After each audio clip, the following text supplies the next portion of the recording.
اور دعوت حق قبول کرنے کی بنا پر دور والوں کو قریب بنا لیا، تیری خاطر دور والوں سے محبت کی اور تیری محبت میں قریب والوں سے دشمنی مول لے لی، تیرے پیغام کو پہنچانے میں اپنے نفس کو مسلسل مصروف رکھا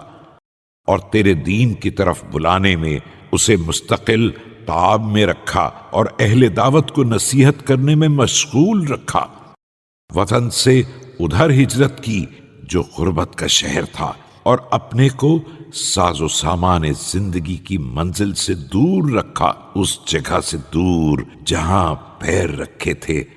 اور جہاں دنیا میں آئے تھے، اور جس جگہ سے نفس مانوس تھا صرف اس لیے کہ وہ تیرے دین کا اعزاز چاہتے تھے اور اہل کفر کے مقابلے کے لیے مددگاروں کی تلاش میں تھے، یہاں تک کہ انہوں نے جو کچھ تیرے دشمنوں کے بارے میں چاہا تھا وہ بھی مکمل ہو گیا، اور جو تدبیر تیرے دوستوں کے بارے میں کی تھی وہ بھی منزل اتمام کو پہنچ گئی، تو اب وہ دشمنوں کی طرف اٹھ گئے تیری نصرت سے فتح طلب کرتے ہوئے اور اپنی کمزوری میں تیری امداد سے طاقت طلب کرتے ہوئے، اور پھر دشمنوں سے ان کے گھر کے اندر جنگ کی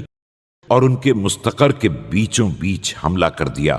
یہاں تک کہ تیرا دین غالب آ گیا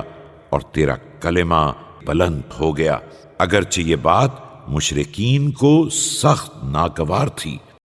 خدایا اب ان کی زحمتوں کے عوض انہیں جنت کے بلند ترین درجات تک بلندی عطا فرما دے، تاکہ کوئی ان کی منزلت کے مساوی